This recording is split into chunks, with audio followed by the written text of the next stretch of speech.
Prenons nos Bibles, nous poursuivons notre enseignement. L'homme ne peut voir ma face et vivre. Donc nous avions tiré cela dans Exode 33. Exode 33, on va rapidement le lire. Exode 33. Exode 33. Je prends le verset 18. Moïse dit, fais-moi voir ta gloire. L'Éternel répondit, je ferai passer devant ta face toute ma bonté et je proclamerai devant toi le nom de l'Éternel. Je fais grâce à qui je fais grâce et j'ai compassion de qui j'ai compassion. Il ajouta, tu ne pourras pas voir ma face car l'homme ne peut me voir et vivre.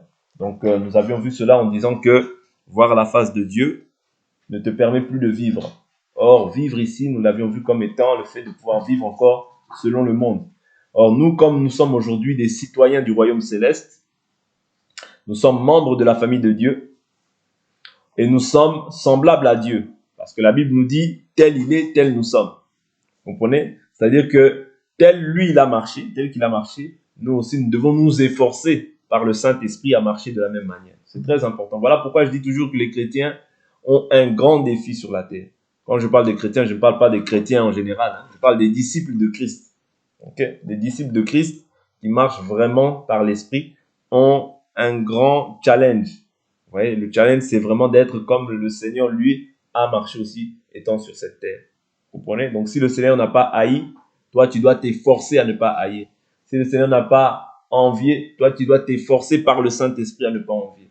Si le Seigneur n'a pas calomnié, tu dois t'efforcer par le Saint-Esprit à ne pas calomnier. Vous comprenez? Donc, toutes ces attitudes, tous ces actes-là, nous devons les rejeter afin que Dieu soit pleinement glorifié dans nos vies. C'est très important.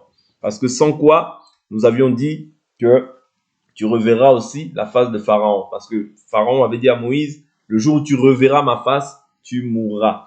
Vous voyez? C'est-à-dire que revoir la face de Pharaon, c'est repartir en fait dans les choses que tu es censé avoir, auxquelles tu es censé avoir mis un terme, auxquelles tu es censé avoir vomi. Vous comprenez? C'est comme repartir en fait dans la boue. La truie à peine lavée est partie se vautrer dans le bourbier. Israël, lorsqu'ils ont traversé la mer Rouge, c'était le lavage. C'était la mort. Vous voyez, ils ont été lavés. Ils ont été baptisés en Moïse. Et les Égyptiens aussi qui ont voulu passer, eux n'ont pas pu. Vous voyez? Parce que la nature qu'ils avaient ne leur permettait pas de passer. Vous voyez? L'alliance, ils n'étaient pas dans l'alliance. Vous comprenez? Voilà pourquoi eux, dès lors où ils essaient de passer, pour eux, la lumière était ténèbres. Vous voyez? Parce qu'à l'arrière de Dieu, c'était ténèbres. Mais pour Israël, ils étaient éclairés. Vous voyez? Parce que Dieu était avec eux. Et Dieu a alourdi leur marche. C'est simplement pour nous faire comprendre qu'un Égyptien ne peut pas traverser la mer Rouge. Il faut que cette nature-là soit enterrée dans les eaux. C'est-à-dire que tu ne peux pas traverser le désert et avoir encore la nature, être dans le désert et avoir encore la nature de l'Égypte. Non, c'est pas normal. Vous comprenez? Voilà pourquoi nous avions dit hier, nous avions pris Romains chapitre 6, en montrant que Romains 6, nous n'avions pas tout lu, mais aujourd'hui nous allons essayer de lire un peu, par la grâce du Seigneur. Romains 6. Romains 6. Romains 6, verset 1. Que dirons-nous donc? Demeurerions-nous dans le péché afin que la grâce abonde? Certes, non. Nous qui sommes morts au péché, comment vivrions-nous encore dans le péché? Vous voyez, c'est ça, le fait de ne voir Dieu et vivre, de ne pas voir la face de Dieu et vivre. C'est-à-dire, personne ne peut voir la face de Dieu et vivre. Dès quand tu vois la face de Dieu, tu dois être mort, mais au péché. Ok? Donc, c'est très important à comprendre. Il dit, donc, nous qui sommes morts au péché, comment vivrons-nous encore dans le péché? Ignorez-vous que nous tous qui avons été baptisés en Christ Jésus, c'est en sa mort que nous avons été baptisés. Nous avons donc été ensevelis avec lui dans la mort par le baptême, afin que comme Christ est ressuscité d'entre les morts par la gloire du Père, de même nous aussi nous marchions en nouveauté de vie. C'est-à-dire que tous les mouvements que Jésus faisait dans la chair, en fait, étaient un enseignement pour nous au jour d'aujourd'hui. Oui. C'est-à-dire les mouvements de mourir, d'être enseveli, d'être ressuscité, nous enseignent aussi. Voilà pourquoi la Bible nous dit tout ce qui a été écrit d'avance l'a été pour notre instruction.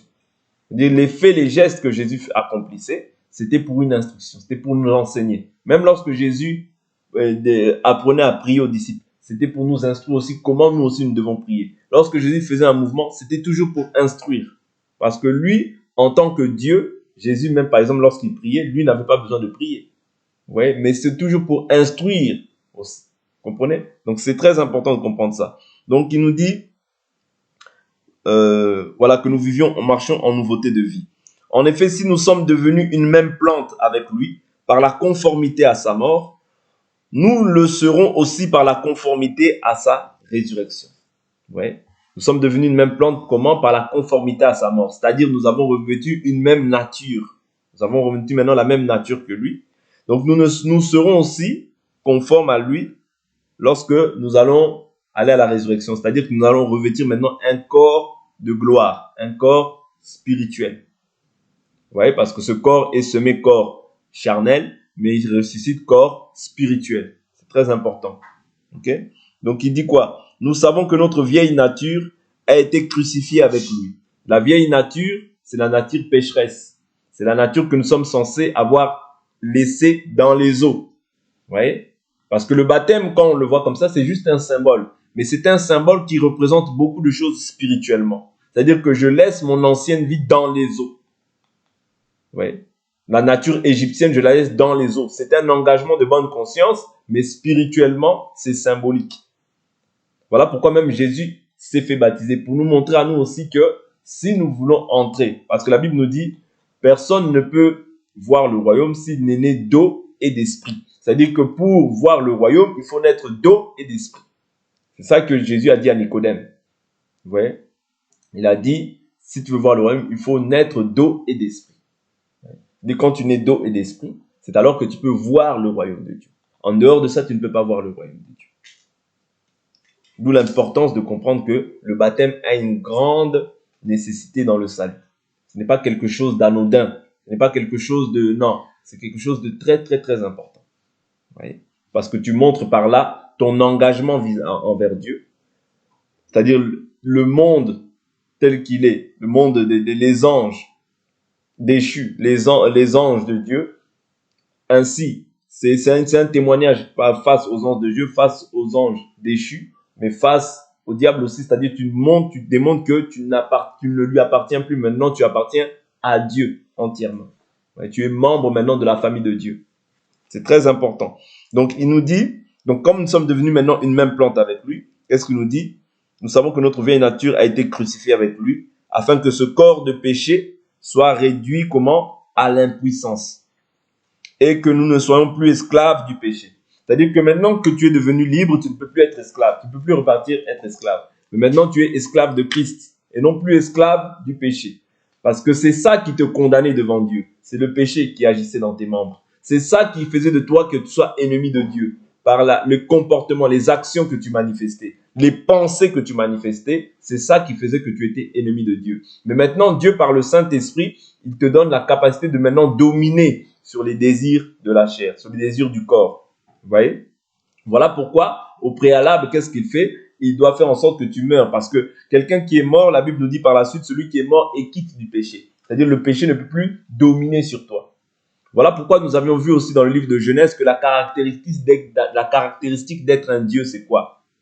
Parce que la Bible nous dit, lorsque le serpent, il dit à Ève, Dieu sait que le jour où vous mangerez du fruit de l'arbre de la connaissance du bien et du mal, vous serez comme des dieux connaissant le bien et le mal. C'est-à-dire que personne aujourd'hui, lorsqu'il fait quelque chose, ne peut dire « je ne savais pas, je l'ai fait par inadvertance ». Surtout quand nous sommes dans le Seigneur. Pourquoi? Parce que quand tu es dans le Seigneur, tes yeux maintenant sont ouverts. Tu n'es plus aveugle, tes yeux maintenant sont ouverts. Tu as la connaissance maintenant du bien et du mal.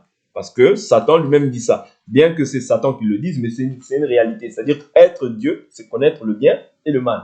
Des personnes ne peuvent faire maintenant des choses, alors que maintenant il a la conscience éclairée et dire que « ah, je l'ai fait par inadvertance ». Ah, je ne savais pas. Non. Oui. Donc, c'est très important de comprendre ces choses-là. J'avance. L'Écriture nous dit quoi? Nous ne sommes plus esclaves du péché. Ok? Donc, quelqu'un, parce que hier, nous avions pris par la même occasion, nous avions pris aussi l'Écriture, nous avions touché aussi l'Écriture de 1 Jean, qui nous dit que si nous disons que nous demeurons en lui et que nous marchions dans les ténèbres, nous mentons, la vérité n'est pas en nous. C'est-à-dire que j'ai toujours fait un lapsus ou bien un lapsus par rapport au fait de marcher et par rapport au fait de trébucher. Il y a une différence. Vous voyez, quelqu'un qui marche dans ces choses-là, c'est quelqu'un qui se plaît dans les ténèbres. Mais quelqu'un qui trébuche, par exemple, j'ai une mauvaise pensée, ça reste un péché. Je manifeste une action de colère ou bien d'énervement. C'est pas la colère qui est un péché. Je vous ai toujours dit, la colère n'est pas un péché. Mais la Bible nous dit, quand vous vous mettez en colère, ne péchez pas. C'est-à-dire, qu'est-ce qui va s'en suivre lorsque tu vas te mettre en colère? Ouais. Mais il faut comprendre aussi que la colère de l'homme n'accomplit pas la justice de Dieu. Vous comprenez? C'est-à-dire que quand tu te mets en colère, tu dois te mettre en colère selon Dieu et non pas selon les hommes, selon la pensée humaine. Je prends un exemple. Jésus, dans le temple, il s'est mis en colère, mais il n'a pas péché.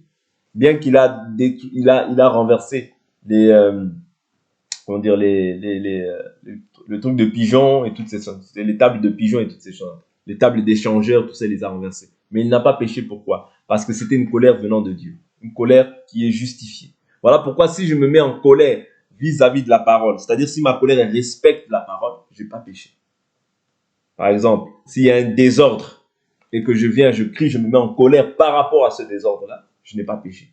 Donc je n'ai pas à me repentir à ce moment-là. Vous comprenez? C'est parce que c'est la colère. Là, je suis animé de la colère de Dieu. Mais si je suis animé de la colère des hommes, vous voyez, il n'y a pas de justification. Je me mets en colère inutilement. Là, je peux être amené à pécher. Comprenez un peu la nuance? Voilà pourquoi Jésus dit, le zèle de ta maison me dévore. Vous voyez? C'est-à-dire que quand c'est un zèle pour Dieu, quand tu te mets en colère par rapport à quelque chose qui est lié à Dieu, tu n'as pas péché. Ouais. Quand tu cries, tu veux de l'ordre, tu veux que les choses soient faites correctement, par exemple, tu ne pêches pas. Parce que c'est un zèle qui t'anime. Or, le zèle, c'est l'empressement pour les choses de Dieu. Vous comprenez? Donc, c'est très important de faire cette nuance-là. Ne pas se dire simplement, ah, il se met en colère, il a péché. Non. La colère n'est pas en péché. La Bible nous dit que Dieu est un Dieu qui s'irrite en tout temps. Tu vois? Mais, comme c'est Dieu, il est saint, en lui, il n'y a pas le péché. Vous voyez? Mais quand toi, tu vas te mettre en colère selon les hommes, selon la philosophie humaine, la Bible nous dit ne péchez pas. Parce que ce qui peut s'en suivre, c'est le péché. Donc, j'avance. C'était juste une parenthèse. Donc, il nous dit, verset 7, car celui qui est mort est quitte du péché. Ouais. Donc, quand je suis mort, je suis quitte du péché. Voilà pourquoi la prérogative pour pouvoir s'engager avec le Christ, c'est les eaux du baptême. Parce que les eaux du baptême, c'est la mort. Ouais. C'est la mort au péché et la résurrection avec le Christ. Oui. Et il te donne sa nature pour que par la suite tu puisses marcher avec lui. Vous comprenez? Donc c'est ça, c'est-à-dire c'est un symbole mais qui représente beaucoup spirituellement. Donc c'est-à-dire quand tu es quitte du péché, c'est-à-dire que entre toi et le péché, il n'y a plus de rapport, il n'y a plus de quand quelqu'un est quitte d'une personne, c'est-à-dire que c'est fini entre lui et moi, ça par exemple, s'il y avait une dette, c'est bon, je suis quitte de cette dette-là parce que j'ai réglé ma dette. Vous voyez? Donc, je n'ai plus de dette vis-à-vis du péché. Donc, maintenant, entre moi et le péché, il n'y a plus de rapport. Voilà pourquoi il faut traiter durement cette chair parce que je vous avais dit que l'Égyptien, ce n'est pas en vain que Moïse a tué l'Égyptien, mais il l'a aussi enterré. Pourquoi l'enterrer? Parce que si tu ne l'enterres pas, l'Égyptien risque toujours de pouvoir réclamer son dû. Parce que n'oublie pas, en nous, il y a le bien, mais en nous, il y a le bien. Le bien, c'est Dieu. Mais il y a aussi le mal. Le mal, c'est la chair, les désirs de la chair qui sont là. Voilà pourquoi il faut crucifier ces désirs de la chair. C'est pour ça qu'il dit que vous êtes crucifiés avec le Christ. Ouais. Mais si tu es crucifié, il ne faut plus que ce soit toi qui vives, mais Christ qui vit en toi. C'est très important cet aspect-là. Parce que si on oublie cet aspect-là, on va commencer à faire, on va ranimer en fait l'Égyptien qui est en train de sommeiller en nous. Parce qu'il n'est pas loin, il sommeille. Vous voyez, il sommeille. Il suffit simplement que toi, tu sois distrait, que toi, tu sois un peu olé olé. L'Égyptien va venir reprendre, en fait, du poil de la bête. D'où l'importance de pouvoir réellement traiter durement cette chair. Ok. Or, verset 8. Or, si nous sommes morts avec Christ, nous croyons aussi que nous vivrons aussi avec lui. Sachant que Christ ressuscité d'entre les morts ne meurt plus. La mort ne domine plus sur lui. Vous voyez? De même que Christ, comme il a été ressuscité, la mort ne peut plus dominer. De même que toi aussi, comme tu es ressuscité, la mort ne peut plus dominer. les ténèbres ou bien les œuvres mortes ne peuvent plus dominer sur toi. De même aussi que quand, voilà, il dit que si nous sommes morts avec Christ, nous croyons aussi que nous vivrons aussi avec lui. Vous voyez? Sachant que Christ ressuscité d'entre les morts ne meurt plus, la mort ne domine plus sur lui. Car il est mort et c'est pour le péché qu'il est mort, une fois pour toutes. Et maintenant qu'il vit, il vit pour Dieu. Ainsi, vous voyez, maintenant il fait un parallèle par rapport à nous. Il dit, ainsi vous-même, considérez-vous comme morts au péché et comme vivants pour Dieu en Christ Jésus. Que le péché ne règne donc pas dans votre corps mortel et n'obéissez pas à ses convoitises. La différence entre nous et Jésus, c'est quoi? La différence entre nous et Jésus, c'est que Jésus est né de Dieu. Est-ce que vous comprenez? Jésus est né de Dieu. Il n'est pas né de la chair et du sang. Mais toi et moi, nous sommes nés de la chair et du sang. Or, cette chair va toujours te persécuter. Est-ce que vous comprenez? Parce que Jésus était, on dit qu'il était, bon, il n'y a pas une écriture claire qui dit ça, mais il était 100% homme, 100% Dieu. Mais, bien qu'il était 100% homme, mais lui, en fait, sa chair n'a pas connu la souillure. Parce que l'écriture nous dit, je suis né de la femme qui est souillée. Ouais. C'est-à-dire que toi, tu as connu cette souillure, tu as connu la nature égyptienne. Mais Jésus, lui, est né du Saint-Esprit. Ouais. Est né par l'action du Saint-Esprit. Ouais. C'est-à-dire qu'il n'a pas connu la souillure de la chair. Il n'est pas né de la chair et du sang. Bien qu'on peut, humainement, on peut dire qu'il est né de Marie, mais nous croyons qu'il est né de Dieu. Ouais. Il est né de Dieu. C'est pour ça que c'est là est la différence. En lui, il n'y avait pas le péché. Mais toi, tu nais avec le péché. Mais maintenant, quand tu revêts la nature de Christ, Christ te donne la capacité de pouvoir dominer sur le péché. Vous voyez? C'est ça, c'est ça en fait, comment dire, la grâce que Dieu nous fait. C'est-à-dire, il nous donne son esprit pour que nous puissions dominer. Pour que nous ne puissions pas en fait repartir dans les anciens désirs. Vous voyez? Mais sans le Saint-Esprit, tu ne peux pas servir Dieu. C'est pas possible. Même si tu fais des disciplines, tu ne pourras pas. Parce que c'est le Saint-Esprit qui te donne cette capacité-là de pouvoir dominer sur le péché. À servir les désirs du corps. Mais sans le Saint-Esprit, c'est impossible. Voilà pourquoi même si quelqu'un fait des disciplines, il finira par pécher. Pourquoi? Parce que ce n'est pas quelque chose d'humain, mais c'est quelque chose qui nous vient de Dieu. C'est la grâce de Dieu. Ouais. Voilà pourquoi quelqu'un, si tu le forces, tu le forces. Voilà pourquoi dans ces choses-là, on ne force pas les gens, parce que c'est quelque chose déjà, même pour nous. La Bible nous dit, hein, si le juste est sauvé difficilement. Vous voyez? À combien plus forte raison le pécheur et l'impie? Vous comprenez? C'est-à-dire que le juste déjà est sauvé difficilement. Mais celui maintenant qui est pécheur, il ne pourra pas. C'est pas possible. Parce que la Bible nous dit que celui qui n'a pas l'esprit de Christ, il ne lui appartient pas. Il ne lui appartient pas. Ouais. Donc c'est très important de comprendre ces choses-là. Il dit que le péché donc ne règne pas dans ce monde. Je prends verset 13. Ne livrez donc pas vos membres au péché comme... ne livrez pas vos membres au péché. Ne livrez pas vos membres au péché comme armes pour l'injustice, mais livrez-vous vous-même à Dieu comme des vivants revenus de la mort. Et offrez à Dieu vos membres comme armes pour la justice. Le péché ne dominera pas sur vous. Vous voyez, ça c'est maintenant les armes qu'il nous donne pour que le péché ne puisse pas vaincre sur nous. C'est très important. Ce sont des petits éléments, mais dans la marche, en fait, que beaucoup oublient. Voilà pourquoi nous faisons toujours des rappels sur ces choses-là, afin que nous ayons toujours des bons sentiments. Ouais. Des bons sentiments. Nous avions vu au début de cet enseignement comment est-ce que je retourne voir le Pharaon. Paul dit, vous êtes charnel. Lorsque il y a la jalousie, il y a la haine, il y a toutes ces choses-là, vous êtes charnel. Voilà pourquoi ces choses-là, nous devons les balayer de nos vies. Nous devons réellement les balayer de nos vies, nous en séparer.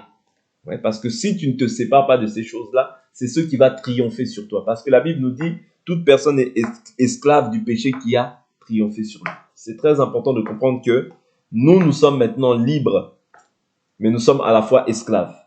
Nous sommes libérés du péché, mais esclaves de la justice. Or, la justice, c'est Christ. C'est cette parole-là qui doit nous rendre esclaves. Je suis esclave de cette parole. Voilà pourquoi toute action que je pose, qu'est-ce que dit la parole? Je pose une action, qu'est-ce que dit la parole? Pourquoi? Parce que je suis esclave de cette parole. Vous comprenez? Du fait que tu es esclave de cette parole, tu ne peux pas poser des actions concrètes dans ta vie sans savoir que dit la parole. Non. Quand tu poses des actions, tu dois savoir au préalable parce que tu es maintenant esclave, vous voyez, de cette parole. Donc, comme tu es esclave, avant de prendre une décision, avant de faire un choix, avant de faire quoi que ce soit, qu'est-ce que dit la parole par rapport à ça? Vous comprenez? Je veux faire telle chose, qu'est-ce que dit la parole? Est-ce que la parole m'autorise ou la parole ne m'autorise pas? C'est comme ça un enfant de Dieu. Vous comprenez? C'est-à-dire l'enfant de Dieu ne dirige plus ses pas par lui-même. Parce que l'Écriture nous dit, il n'appartient pas au Fils de l'homme de diriger ses pas sur cette terre. Oui. Donc, toute action que je pose en bien comme en mal, qu'est-ce que dit la parole? Qu'est-ce que dit la parole? Oui. Pour éviter d'attrister le Saint-Esprit. Pour éviter d'éteindre l'Esprit. Pour faire en sorte que, éviter que l'Esprit soit inactif en moi. Parce que nous pouvons avoir l'Esprit, mais l'Esprit peut aussi être inactif. Pourquoi? Parce que quand on attriste le Saint-Esprit, ouais, on peut finir par éteindre l'Esprit. Ouais. Voilà pourquoi la Bible dit, n'éteignez pas l'Esprit. Ne méprisez pas les prophéties. Ouais. N'attristez pas les Saint-Esprit. N'éteignez pas l'Esprit. C'est très important. Ce sont des aspects qui sont importants dans la marche. Prenons une autre écriture, Colossiens chapitre 3.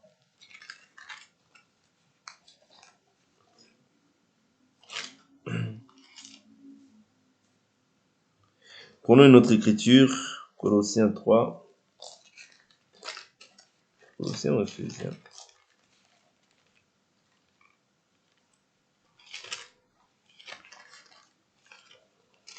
Colossiens 3, verset 1, l'Écriture nous dit, « Si donc vous êtes ressuscité avec le Christ, cherchez les choses d'en haut, où le Christ est assis à la droite de Dieu.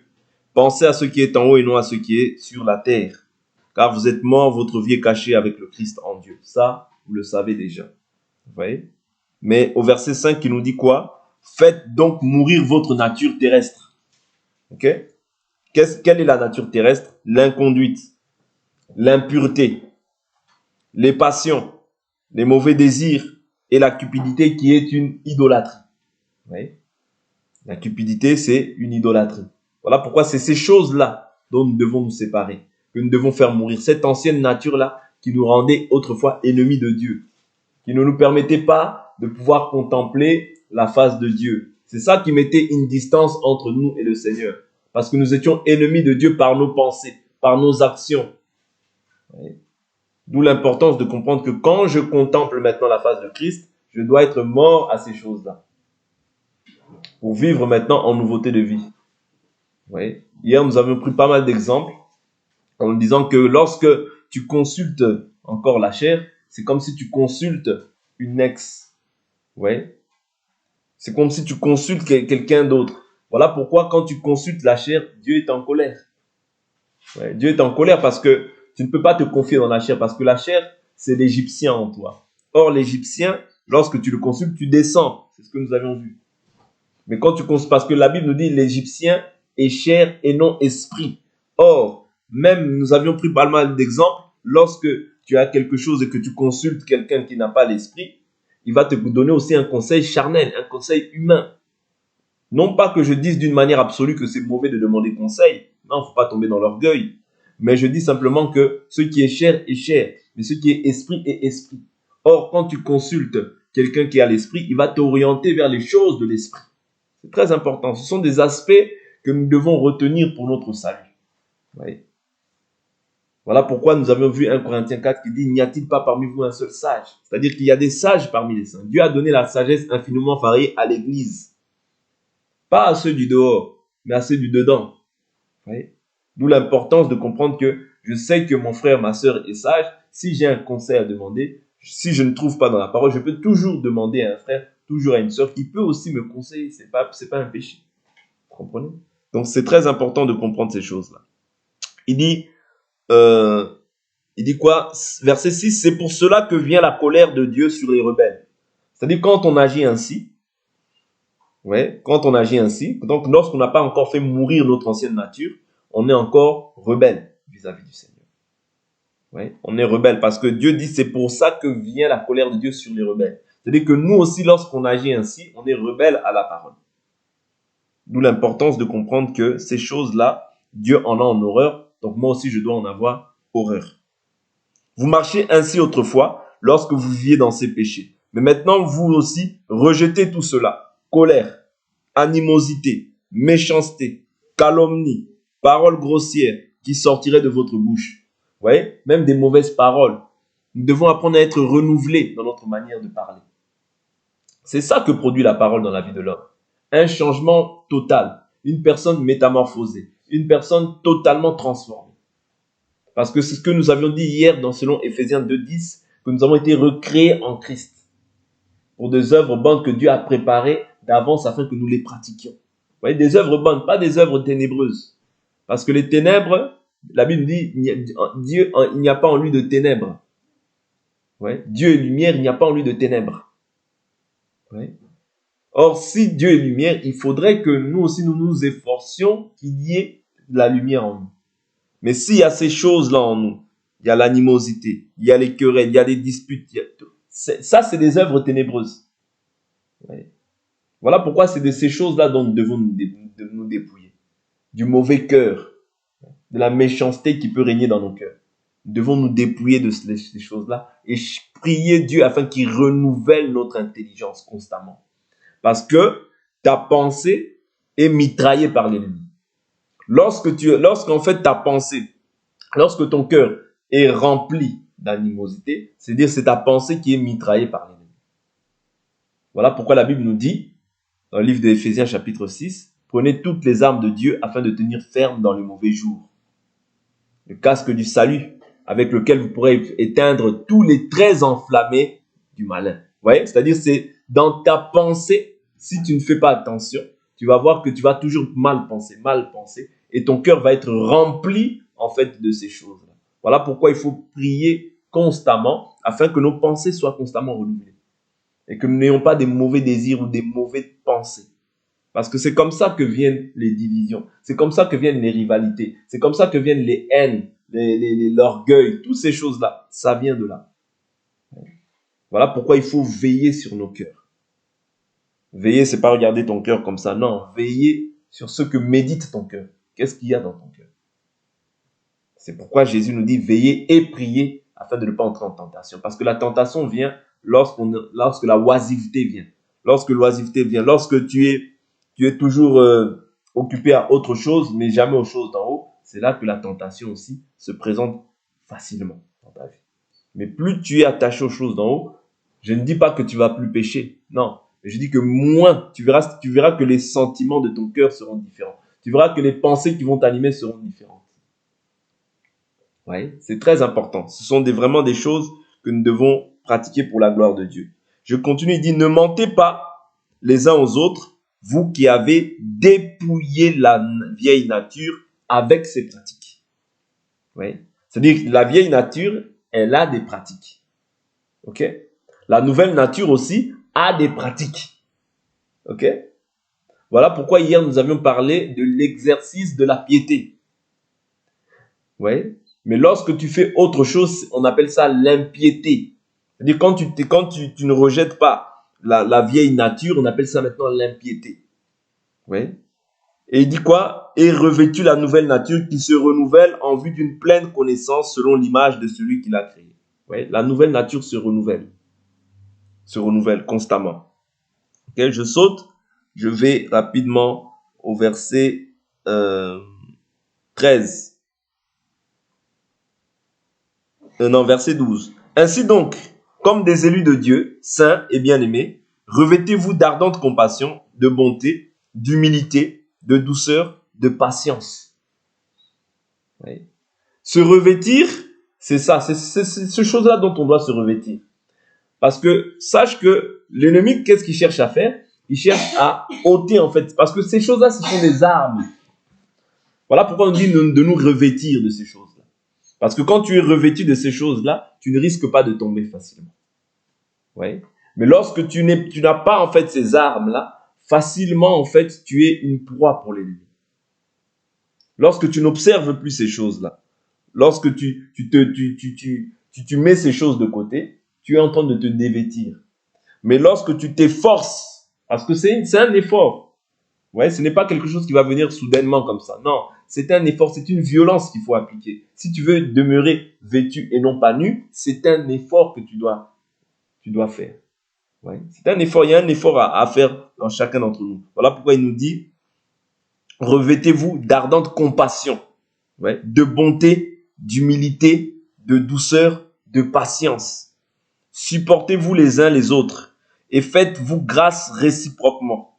Si quelqu'un a à se plaindre d'un autre, comme le Christ vous a fait grâce, vous aussi faites de même. Ouais. Si j'ai à me plaindre d'un frère, d'une sœur, je dois la supporter et je dois faire grâce, je dois lui faire grâce. Pourquoi? Parce que moi aussi, je suis amené des fois à offenser Dieu dans mon comportement, dans mon attitude, dans mes pensées. Mais Dieu me supporte et Dieu me fait tout. Dieu renouvelle sa bonté dans ma vie. Voilà pourquoi la Bible nous dit, tes bontés ne sont pas épuisées, tes compassions ne sont point à leur terme, elles se renouvellent chaque matin. Voilà, c'est ça que nous aussi nous devons faire. Si j'ai à me plaindre d'une personne, parce qu'il peut arriver que demain j'ai à me plaindre de ma femme, j'ai à me plaindre de Gaylor, j'ai à me plaindre de qui que ce soit, mais je dois faire grâce. Ouais, on doit se faire réciproquement grâce. C'est-à-dire que lui aussi, demain, s'il a à se plaindre de moi, il doit me faire grâce. Vous voyez, c'est ça en fait les choses qu'on doit nourrir, les choses dont on doit se revêtir. Ouais. Mais si on n'est pas revêtu de ça, on va être revêtu d'orgueil, on va être revêtu de haine, de jalousie, toutes ces choses-là qui ne sont en fait que des œuvres ténébreuses. Vous comprenez? C'est très important. Donc il nous dit, faites-vous grâce, vous aussi de même. Mais par-dessus tout, et je vais m'arrêter là, il dit, mais par-dessus tout, revêtez-vous de l'amour qui est le lien de la perfection. La Bible nous dit, quand j'aurai la connaissance de tous les mystères, quand je ferai telle ou telle chose, ça c'est 1 Corinthiens 13. Quand je parlerai en langue, je prophétiserai, quand je ferai tout ça, si je n'ai pas l'amour, cela ne sert de rien. Parce que si même j'ai la connaissance de tous les mystères, je prêche les mystères, mais si je les prêche sans amour, ça ne va pas édifier. On va ressentir l'orgueil, ça ne va pas édifier. Parce que la Bible nous dit quoi? La connaissance enorgueillit, mais l'amour édifie. Vous comprenez? Si j'ai la science de tous les mystères, la prophétie, toutes ces choses-là, si je le fais sans amour, ça ne va pas édifier. Or, la prophétie, elle vient pourquoi? Édifier, exhorter, consoler. Il faudrait que toutes les choses qu'on fasse pour le Seigneur, que le motif ou la motivation soit d'abord poussée par l'amour. Dès lors où on enlève cette pierre de l'amour, ça va créer l'orgueil. Je vous dis la vérité. Ça va créer autre chose que ce que ça doit créer. Parce que Dieu est d'abord amour. C'est-à-dire tout ce qu'on fait, si ce n'est pas poussé par l'amour, ça va être poussé par autre chose. Et cette autre chose-là, ça va nuire. Voilà pourquoi il nous faut être revêtus de ces armes-là, pour ne pas, en fait, donner l'avantage au diable. Parce que le diable aussi a des desseins dans notre vie, il a des projets, et des projets de malheur, et non pas des projets de bonheur. Pour aujourd'hui, on s'arrête là et nous allons prier par la grâce du Seigneur.